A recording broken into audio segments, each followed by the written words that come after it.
Hello दोस्तों, आज हम बात करेंगे डीएनए फिंगरप्रिंटिंग के बारे में। आने वाले 10 से 15 मिनट में ये जो टॉपिक है आपके टिप ऑफ द टंग होगा, एमसीक्यू भी सॉल्व करेंगे। बात करें डीएनए फिंगरप्रिंटिंग की। फिंगरप्रिंटिंग वो चीज होती है जो भाई आप में और हम में अलग अलग है। तो हमने क्या किया, इसको नाम दिया डीएनए फिंगरप्रिंटिंग। डीएनए का कुछ ऐसा पार्ट हमने ढूंढ के निकाला कि जो आप में, हम सब में अलग अलग है। तो अगर हम बात करें तो क्या कंप्लीटली डीएनए 100% अलग अलग है? नहीं, आपका और मेरा 99.9% डीएनए बिल्कुल सेम है बेटा। इसलिए तो वही एक्सोकाइनेज आपके इस बॉडी में भी बन रहा है, वही एक्सोकाइनेज मुझ में भी बन रहा है, राइट। वही मतलब लाइपेज, पैनकेटिक लाइपेज आपकी बॉडी में बन रहा है, वही मेरे बॉडी में बन रहा है। वही इंसुलिन मेरे बॉडी में बन रहा है, वही आपकी बॉडी में बन रहा है। क्योंकि 99% ऑफ डीएनए ये सेम है बेटा। डिफरेंस है 0.1% का। इसी 0.1% डिफरेंस को ढूंढा गया है जावेद जाफरी द्वारा, एलेक्स जाफरी द्वारा। Okay, right. ओके, तो देखो यार, ये 0.1% का डिफरेंस आ कहां पे रहा है कि जो हम सब में अलग अलग है। तो यहाँ पे है डीएनए के हमने कर दिए टुकड़े टुकड़े, और उसकी हमने देखी कि भाई डेंसिटी के अकॉर्डिंगली हमने उन फ्रैगमेंट्स को सेपरेट किया based on the density. Okay, तो हमें ये दिखाई दिया कि एक मेजर पोर्शन ऑफ डीएनए, मतलब ये 99.9% ऐसा मान लो, ये मेजर पोर्शन ऑफ डीएनए जो है भाई, इसकी अलग डेंसिटी है और डीएनए का कुछ पार्ट है जो कि अलग डेंसिटी शो कर रहा है। ओके, मतलब आपने डीएनए के टुकड़े टुकड़े कर लिए। मान लो डीएनए के आपने 1000 टुकड़े कर दिए, तो ऐसे मान लो आप कि 990 भाई यहां पे उनकी डेंसिटी, उनका वजन, एक तरीके से सिंपल भाषा में बोलो, इतना इस रेंज में आता है, जबकि बचा हुआ 0.1% कुछ इस रीजन में आ रहा है। ओके, तो हम कह रहे हैं कि ये जो पर्टिकुलर पोर्शन है, ये डीएनए का बाकी डीएनए से अलग है। ओके, तो हमने कहा this is a satellite DNA. हमने कहा this is a satellite DNA जो बल्क डीएनए से, मैं देखो वर्ड क्या यूज कर रहा हूं, जो बल्क डीएनए से अलग अलग है। सैटेलाइट मतलब क्या, जैसे सैटेलाइट दूर होता है भाई, अर्थ से दूर, वो अलग है। ओके, तो हम उसका नाम दिया हमने, ये है सैटेलाइट डीएनए। तो हमने ढूंढ के निकाला यार ये सैटेलाइट डीएनए लोकेटेड कहां पे। ओके, तो हमें पता चला कि this is located near the centromere and telomere. Okay, right. अब अगर ध्यान से देखोगे डायग्राम सेल की, उसमें क्रोमोसोम के स्ट्रक्चर में दिया है प्राइमरी कंस्टिट्यूशन, सेकेंडरी कंस्टिट्यूशन। ये यहाँ पे है सेकेंडरी कंस्टिट्यूशन, वहां पे सैटेलाइट डीएनए लिखा हुआ है। तो हमने इसको बाहर निकाला कि भाई तू बाकी लोगों से अलग अलग क्यों है। बाकी लोगों का मान लो, लेट से बाकी यहां से लेके यहां तक जो डीएनए है, यहां से लेके यहां तक लेट से उन फ्रैगमेंट्स जो हमारे बने थे उसका एक पर्टिकुलर वेट था, इसका बाकी अलग वेट आ रहा है, इसकी डेंसिटी अलग आ रही है। तो हमने देखा कि इसके अंदर अलग क्या है, बाकी लोगों से अलग क्यों है, कंप्लीट डीएनए से बाकी है, अलग क्यों है। तो हमें ये दिखाई दिया कि ये जो पोर्शन है डीएनए का भाई, इसमें कुछ सीक्वेंस रिपीट हो रहे हैं। जैसे यहाँ पे रिपीट हो रहा है एटीसीजी एटीसीजी एटीसीजी। ओके, और यहाँ पे रिपीट हो रहा है GATA CATCG GATA CATCG। मतलब मुझे ये दिखाई देता है कि यहाँ पे जो डीएनए है उसमें रिपीटेटिव न्यूक्लियोटाइड सीक्वेंसेस है। ओके, डीएनए के कुछ पार्ट में छोटे सीक्वेंसेस रिपीट हो रहे हैं, डीएनए के कुछ पार्ट में बड़े डीएनए के सीक्वेंस रिपीट हो रहे हैं। जहां पे छोटे डीएनए के सीक्वेंस रिपीट हो रहे हैं, मैं उस पर्टिकुलर डीएनए के पार्ट को कहता हूं this is a micro satellite DNA. जहां पे बड़े डीएनए के न्यूक्लियोटाइड सीक्वेंस रिपीट हो रहे हैं, मैं उसे कहता हूं मिनी सैटेलाइट डीएनए। सही है। Okay, this is a micro satellite DNA, this is a mini satellite DNA. सही बात है। ये सैटेलाइट मतलब क्या है, यहाँ पे होते हैं कई बार रिपीट करने वाले न्यूक्लियोटाइड के सीक्वेंस, ऐसे रिपीट होते हुए आपको दिखेंगे एटीसीजी एटीसीजी एटीसीजी ऐसे। फॉर एग्जांपल मैं मान रहा हूं। Okay, that is called as a repetitive sequence. ये सीक्वेंसेस किसी भी प्रोटीन के लिए कोड नहीं करते। बहुत इंपॉर्टेंट सवाल बार बार पूछा जाता है। ओके, नाउ ध्यान से सुनो, ये किसी भी प्रोटीन के लिए कोड नहीं करते। अब देखो यार यहाँ पे क्या हो रहा है। ओके, अब क्या हुआ यार, मान लो हजारों लाखों सालों पहले जो दो आदमी है, ओके, दो आदमियों का आपने डीएनए का सीक्वेंस लिया, तो 99.9% तो अपने आप में और मुझ में कॉमन है। हजारों साल पहले ये सब में कॉमन ही था, हजारों लाखों साल पहले। फिर क्या हुआ, यहाँ पे देखो रिपीटेटिव सीक्वेंस है। मैंने यहाँ पे सैटेलाइट डीएनए का रिपीटेटिव सीक्वेंस आपको दिखाया है। Let's say this is chromosome number 1, this is chromosome number 1 2 1 2। Okay, ये एक आदमी है, एक दो आदमी है। हम बात कर रहे हैं लाखों साल पहले की। तो इसका और इसका डीएनए का सीक्वेंस बिल्कुल सेम है। ओके, फिर क्या हुआ यार, यहाँ पे इसे हमने कहा टैंडम रिपीट सीक्वेंस। उस पर भी मैं आता हूं। इसे हमने क्या कहा, इसे हमने कहा टैंडम रिपीट सीक्वेंसेस। मतलब भाई ये रिपीट होने वाले टैंडम मतलब क्या, जो एक दूसरे के पास लग के है। ओके, तो मैं कह रहा हूं टैंडम रिपीट सीक्वेंसेस, मैं इसे कह रहा हूं टैंडम रिपीट सीक्वेंसेस। ओके, अब यहां पे क्या हुआ देखो, अब यहां पे हो गया भाई म्यूटेशन। म्यूटेशन तो अपने आप होता है, म्यूटेशन ये बाय चांस इवेंट है। यहां पे देखो ये हो गया म्यूटेशन। ओके, तो मान लो इसमें ये जो सीक्वेंस है ये 10 बार रिपीट हो रहा है, अब इसमें ये सीक्वेंस 9 बार रिपीट हो रहा है क्योंकि एक सीक्वेंस तो चेंज हो गया। ओके राइट, एक इस तरीके से। तो मैं कह रहा हूं this is called as a variable number of tandem repeats. मतलब रिपीट इसमें भी हो रहा है, इसमें भी हो रहा है, लेकिन उसका नंबर इंडिविजुअल टू इंडिविजुअल अलग अलग है। Are you getting my point? मैं कह रहा हूं ये जो रिपीटेटिव सीक्वेंसेस है इसमें और इसमें, इसमें और इसमें सेम है, लेकिन उसका नंबर अलग अलग है। मान लो इसमें ये देखो, यहां पे ये 50 बार रिपीट हो रहा है, यहां पे 49 बार रिपीट हो रहा है क्रोमोसोम नंबर 1 में। ऐसे ही है आप में और मुझ में भाई, रिपीटेटिव सीक्वेंसेस जो है एक दूसरे से जुड़े हुए हैं, लेकिन आप में वो अलग बार रिपीट हो रहे हैं, मेरे उसका जो नंबर है कितने बार रिपीट हो रहे हैं तो अलग अलग है। सही है, आता हूं मैं इस पे। This is called variable number of tandem repeat, VNTR। सही है बेटा। Okay, repeating sequence is same but the number of repeats is differ. Repeating sequence same ही है बट अलग अलग, मतलब यहां पे कोई और हो सकता है रिपीटिंग सीक्वेंस, लेकिन वो रिपीटिंग सीक्वेंस सेम है, वो सीक्वेंस सेम है, लेकिन वो कितने बार रिपीट होगा वो अलग अलग है आप में और मुझ में। क्यों अलग अलग है? क्योंकि हम में हुए हैं म्यूटेशन। ओके भाई, ध्यान से सुनना। तो हम कहते हैं कि बिकॉज दिस रिपीटेटिव सीक्वेंसेस आप में मुझ में अलग अलग है, तो मैं कहता हूं this repetitive sequences shows high degree of polymorphism.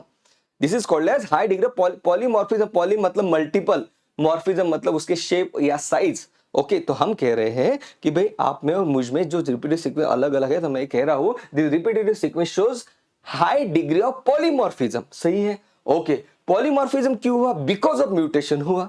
Polymorphism क्यों हुआ? बिकॉज ऑफ म्यूटेशन हुआ। नाउ ये म्यूटेशन भाई एक जनरेशन से दूसरे जनरेशन में फ्लो कर जाते हैं, इनहेरिटेबल है। ओके, बिल्कुल सही बात है। नाउ अब आप कहोगे कि यार आप में आपके इसमें यहां पे देखो, यहां पे म्यूटेशन हुआ, इसके इसमें म्यूटेशन हुआ, तो भाई हम में अलग अलग एंजाइम क्यों नहीं बने? भाई जैसे हमने शुरुआत में बताया कि ये नॉन कोडिंग रीजन है। आपका जो इतना सारा डीएनए रहता है, आपका जो इतना बड़ा डीएनए रहता है बेटा, ये कंप्लीट डीएनए जो है, इतना बड़ा डीएनए जो है आपका 2 मीटर का, ये कंप्लीट 2 मीटर के डीएनए से प्रोटीन नहीं बनता है।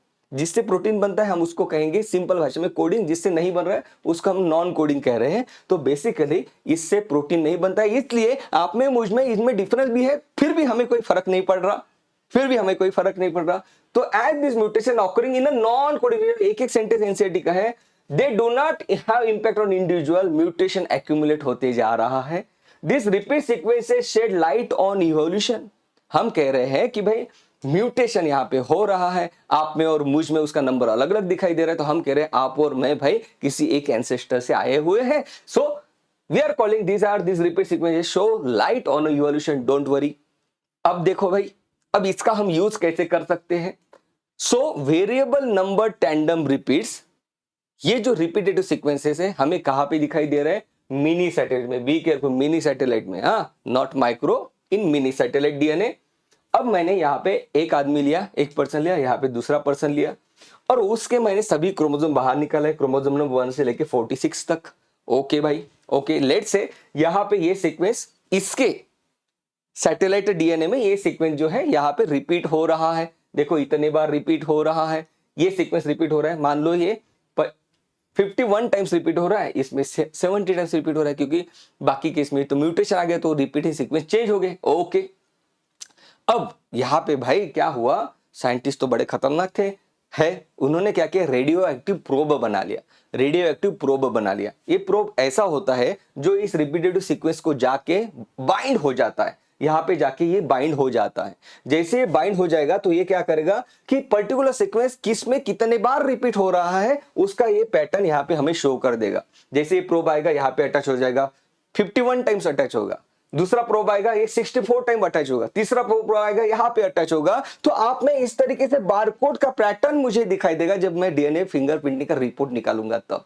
सही है? नहीं समझा तो भी मैं आपको एक हैंड पिक पॉइंट्स दे देता हूं, देखो। सही है? यहां तक तो देखो, फिर एमसीक्यू क्या आएगा और आपका जवाब क्या देना है, ध्यान से सुनना। एनसीईआरटी की लाइन है। कितने percent of base sequences among human is same, आप में और मुझे कितनी सिमिलरिटी है? 99.9%। Very good. DNA fingerprinting involves identifying differences in some specific region in DNA sequence called as. But DNA fingerprinting में कुछ डिफरेंसेस को हम आइडेंटिफाई करते हैं। ये डिफरेंसेस हमें कहां पे दिख रहा है? रिपीटेटिव डीएनए में। रिपीटेटिव डीएनए में आपके इसमें वही सीक्वेंस मान लो 1000 बार रिपीट हो रहा है, मेरे इसमें वो 900 बार रिपीट हो रहा है। यही तो हमें डिफरेंस फाइंड आउट करना है। Okay, repetitive DNA sequences are separated form. ये सेपरेट होते हैं किससे? बल्क या जीनोमिक डीएनए से। बल्क मतलब ही जीनोमिक, एमसीक्यू है। Okay, DNA as different during density gradient centrifugation. हमने इसे कहा ये सैटेलाइट डीएनए है जो बाकी डीएनए से, बल्क डीएनए से उसकी डेंसिटी अलग है। रिपीटेटिव डीएनए किस प्रोटीन के लिए कोड करता है? Do not code for protein, shows high degree of polymorphism. आप में, मुझ में, हम सब में अलग अलग है, तो मैं कह रहा हूं this shows high degree of polymorphism and it shows same degree of polymorphism in every tissue. मतलब क्या कि भाई मेरे डीएनए की फिंगरप्रिंटिंग किसी भी सेल से कर लो, आपको वही रिपीटेटिव सीक्वेंस किसी भी एक पर्टिकुलर इंडिविजुअल के हर एक सेल में वही सीक्वेंस आपको दिखाई देंगे। राइट, इसीलिए तो कहीं पे खून हो गया, वहां पे हमें एक बाल भी मिल गया, तो हम बता सकते हैं कि ये इस इंडिविजुअल का है। सही है, same degree of polymorphism in every tissue. Polymorphism क्यों अराइज हुआ? बहुत इंपॉर्टेंट है, क्यों आया पॉलीमॉर्फिज्म? Because of mutation. भाई ये इनहेरिटेबल है कि नहीं है? हाँ, ये तो इनहेरिटेबल है। It focus light on hot, it focus light on evolution, और ये पैटर्निटी टेस्टिंग के लिए भी आपकी मदद करता है। सही है, ये पैटर्निटी टेस्टिंग में भी आपकी मदद करता है क्योंकि इनहेरिटेबल है। ओके, अब एनसीईआरटी क्या कहते हैं उसके बारे में एक ही मिनट के अंदर बताऊंगा, ज्यादा डिटेल में नहीं जाएंगे, जहां पे एमसीक्यू फ्रेम होगा वही मैं बताऊंगा। एनसीईआरटी कहती है कि मान लो ये जो म्यूटेशन है, म्यूटेशन की वजह से पॉलीमॉर्फिज्म आपको दिखाई दे रहा है। ये म्यूटेशन 100 में से एक से ज्यादा लोगों में, 100 में से एक से ज्यादा लोगों में अगर ये म्यूटेशन आपको दिखाई दिया तो आप उसको डीएनए पॉलीमॉर्फिज्म कहोगे। बस इतना याद रखना, दैट इज कॉल्ड एज 0.01%। 0.01 दिया है। ओके, डीएनए पॉलीमॉर्फिज्म, इतना याद रखोगे। डीएनए पॉलीमॉर्फिज्म इतना याद रखोगे कि 0.01 से ज्यादा या 1% से ज्यादा, 1% ही हो गया ना, हाँ 1% से अगर ज्यादा ये म्यूटेशन आपको पॉपुलेशन में दिखाई देते हैं तो आप उसको भाई डीएनए पॉलीमॉर्फिज्म कहते हैं। इतना याद रखना। सही है, या एसएनपी कहते हैं। ओके, सही है, इस तरीके से उसे हम कहते हैं डीएनए पॉलीमॉर्फिज्म। ओके, यहां पे अब अपन आगे बढ़ते हैं। Okay, right. सो तो ये तो आपको हो गया। अब देखते हैं कि इस डीएनए के सीक्वेंसेस को हम कैसे आइडेंटिफाई करेंगे यार, कि आप में अलग है, मुझ में अलग है। तो ये देखो, सबसे पहले हम डीएनए आइसोलेट करेंगे। मान लो किसी जगह पे खून हुआ है, आपको एक वहां पे बाल मिला है, जो जिसका कत्ल हुआ है उसके हाथ में एक बाल मिला है, तो आप गए, उसका बाल निकाला, आपने वहां से डीएनए को आइसोलेट किया। ध्यान से देखना, और वो बहुत ही छोटा हेयर था, तो आपको चाहिए डीएनए का और सैंपल, तो आप पीसीआर से उस सैंपल को बढ़ा भी सकते हो। इसमें पीसीआर का भी आप यूज कर सकते हो। सही है ना। उसके बाद डीएनए के कर दोगे आप टुकड़े टुकड़े, digestion of DNA by restriction endonuclease, बिल्कुल सही है। फिर इस डीएनए के टुकड़े टुकड़े जो आपने कर दिए, आपको पता है उसके बाद हम क्या करते हैं, अगर वो जेल इलेक्ट्रोफोरेसिस से फ्रैगमेंट्स को सेपरेट कर देते हैं ताकि हम अच्छे से स्टडी कर पाए। उसके बाद क्या करेंगे, transferring of a separated DNA fragment to a synthetic membrane. Okay, ये जो हमें यहाँ पे फ्रैगमेंट्स मिल रहे हैं उसको हम सेल्यूलोज पेपर के, नाइट्रोसेल्यूलोज के ऊपर ट्रांसफर कर देते हैं। This is called as blotting, this is called as blotting, this is called as blotting. Blotting मतलब क्या भाई, आपने कोई चीज ऐसे ली, उसके ऊपर ऐसे पेपर रखा, अब वो इसके ऊपर आ गई। सिंपल भाषा में this is called as blotting. Blotting कर रहे डीएनए का। सही है, this is called as southern blotting. Now hybridize, ये बहुत इंपॉर्टेंट है बेटा, यहाँ पे एमसीक्यू बनेगा। Be careful, be careful. Transferring of separated DNA fragment to a synthetic membrane such as nitrocellulose is called as blotting. Okay, फिर आप क्या करोगे, अब आपको ढूंढना है कौन कितने बार रिपीट हो रहा है। अब आप उसके ऊपर रेडियो एक्टिव प्रोब डालोगे कि भाई बता मुझे GATACATCG ये केटी में कितने बार रिपीट हो रहा है। वो बोलेगा, प्रोब जाएगा, और इसका कॉम्प्लीमेंट्री प्रोब है, हमने लैब में बना के रखे। वो प्रोब जाएगा, यहां पे जाके अटैच हो जाएगा कि ये भाई क्रोमोसोम नंबर 1 में 50 बार रिपीट हो रहा है, जबकि जो खूनी है उसका वही सीक्वेंस रिपीट हो रहा है 70 बार, तो केटी खूनी नहीं है। ऐसे ओके, तो ऐसे पैटर्न दिखाई देगा। बता, हम कहेंगे डीएनए प्रोब बता कि ये जो क्रोमोसोम नंबर 2 है उसमें ये सीक्वेंस कितने बार रिपीट हो रहा है। वो प्रोब जाएगा, यहाँ पे जाकर अटैच हो जाएगा, बताएगा अरे ये तो 64 टाइम्स रिपीट हो रहा है। उसके बाद गैप आ रही है, फिर से 75 टाइम्स रिपीट हो रहा है, उसके बाद गैप आ रही है, फिर से 92 टाइम्स रिपीट हो रहा है, जबकि इसमें देखो अलग अलग बार रिपीट हो रहा है। ओके, तो यहाँ पे पैटर्न बन रहा है, इसी पैटर्न को हम आइडेंटिफाई करेंगे। सही है, okay.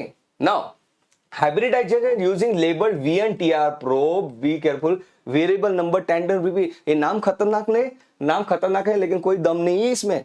Variable number tandem repeat, repeats है, टैंडम एक दूसरे के साथ जुड़े हुए हैं लेकिन आप में और मुझ में अलग अलग है। मैं कह रहा हूं variable number tandem repeats. Okay, फिर ये जो हाइब्रिडाइज, अब प्रोब जाके अटैच हो गया भाई डीएनए को, हम क्या करेंगे, ये जो हाइब्रिडाइज डीएनए फ्रैगमेंट्स है इसको हम आइडेंटिफाई करेंगे ऑन ऑटो रेडियोग्राफी।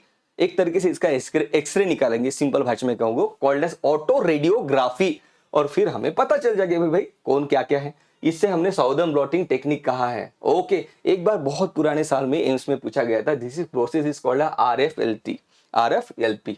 चलो ये हमने आएगा। Use of DNA fingerprint forensic application के लिए, किसका खून किसने किया, पैटर्निटी टेस्टिंग के लिए क्योंकि ये इनहेरिटेबल है। Okay, limitation in case of monozygotic twin. Monozygotic twin में क्या होता है, पहले जाइगोट बन चुका है, ओके, फर्टिलाइजेशन हुआ, जाइगोट बना, जाइगोट बनने के बाद अब जाइगोट बना तो इसका भाई एक अपना इसका जेनेटिक कॉम्बिनेशन है, उसके बाद वो जाइगोट सेपरेट हो जाता है बेटा। ओके, प्रेगनेंसी के दौरान सेपरेट हो जाते हैं, दो अलग अलग ट्विन बने, तो ये मोनोजाइगोटिक ट्विन में दोनों के फिंगरप्रिंट सेम ही रहते हैं, तो हम कहते हैं this is a limitation case of monozygotic twin. सही है बेटा, ओके। नाउ अब इन सवालों के जवाब आपको देना है, बी केयरफुल बेटा, कोशिश करनी है, कोशिश करोगे कोई नहीं रोक पाएगा आपको, मैं बोल रहा हूं।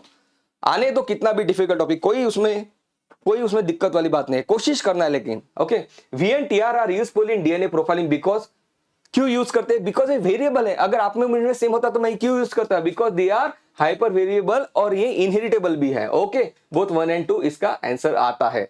ओके, और 2 से ज्यादा इसका करेक्ट आंसर, ये हाइपर वेरिएबल है इसलिए हम इसका यूज करते हैं।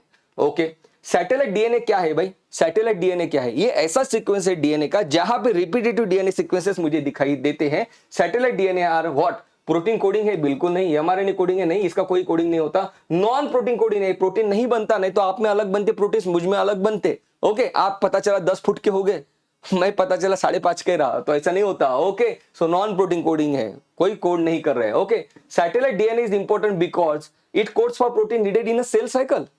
पॉज करो, स्क्रीन को आंसर देने की कोशिश करो, नहीं भाई ये कोड नहीं करता। Shows high degree of polymorphism in a population and also the same degree of polymorphism in an individual which is heritable from parent to children. कितना सही सेंटेंस है, पॉलीमॉर्फिज्म शो कर रहा है, आप में मुझ में अलग अलग है, तो मैं कह रहा हूं पॉलीमॉर्फिज्म शो कर रहा है। आपने अलग कपड़े पहने, मैंने अलग कपड़े पहने, ये कपड़े पॉलीमॉर्फिज्म शो कर रहे हैं। Okay, this is called polymorphism. So second is the answer. Does not code for protein, माथे पे लिख लो, नहीं, कोई प्रोटीन नहीं बनाता है। ओके, ये तो पूछेगा ये। ओके, बिल्कुल। During density gradient centrifugation major peaks are form by, जब हमने डीएनए के टुकड़े करके जब उसकी डेंसिटी मेजर की तो हमें पता चला कि मैक्सिमम डीएनए जो है, ऐसे मानो 99.9% बल्क डीएनए, जीनोमिक डीएनए, इसकी अलग डेंसिटी है। बचा हुआ जो अपना रिपीटेटिव सीक्वेंस है उसकी अलग डीएनए है, उसकी अलग डेंसिटी है। Okay, right.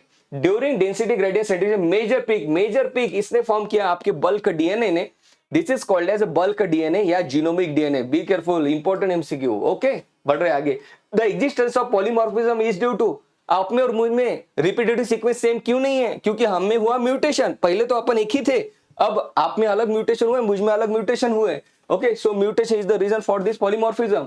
RNA and DNA segment tag with a radioactive molecule, it is called as what, probe कहते हैं उसे कहते हैं probe.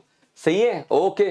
DNA fingerprinting involves identifying differences in some specific region in DNA sequences called as what, आप में और मुझ में रिपीटेटिव सीक्वेंस अलग अलग है। वो रिपीटेटिव सीक्वेंस कहां पे लोकेटेड है, कहां पे लोकेटेड है, वो लोकेटेड है रिपीटेटिव डीएनए में। सही है, DNA fingerprinting involves identifying differences in some specific region in the DNA sequences called as repetitive DNA। सही है, ओके। इसका सैटेलाइट डीएनए क्यों नहीं हुआ, DNA fingerprinting involves identifying differences in some specific region in the DNA sequences called as repetitive DNA. हाँ, ये जो repetitive DNA के जो सीक्वेंसेस है उसमें हम आइडेंटिफाई करते हैं डिफरेंसेस क्या है। ये रिपीटेटिव सीक्वेंसेस सैटेलाइट डीएनए के अंदर लोकेटेड है। Be careful. हाँ, ओके, सो बी केयरफुल, बढ़ रहे हैं। ओके चलो, इस तरीके से हमने बहुत अच्छे से डीएनए फिंगरप्रिंट टॉपिक कंप्लीट किया है। बेटा वीडियो को लाइक, चैनल को सब्सक्राइब करना मत भूलना, and you can join the Telegram to download the power pack power notes. Okay, तो जल्दी से वीडियो को लाइक कर दो। That was all about. मस्त पढ़ाई करते रहो, मचाते रहो, एग्जाम को फोड़ना है हमें। जय हो, बाय बाय बेटा।